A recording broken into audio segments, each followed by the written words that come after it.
Milliy TV telekanalida Tozalovchi serialining 81-qismi 27 oktyabr 2025 yil kuni soat 21:25 da efirga uzatiladi. Bu safar ham tomoshabinlarni hissiyotlarga boy, chuqur ma'noli voqealar kutmoqda. Serial har bir sahnasi orqali inson ruhining yashirin tomonlarini ochib beradi. Tashqi tozalik ortida ko'pincha og'riqli hikoya yashiringan. Voqealar yanada keskinlashmoqda. Bosh qahramonning o'tmishi yana qaytib, uni og'ir tanlovlar qarshisida qoldiradi.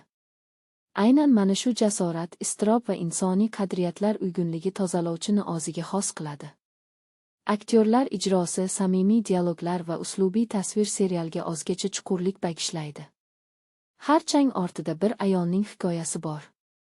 Har bir qaror, har bir og'riq bu ayolning sinovlardan o'tgan hayoti haqida.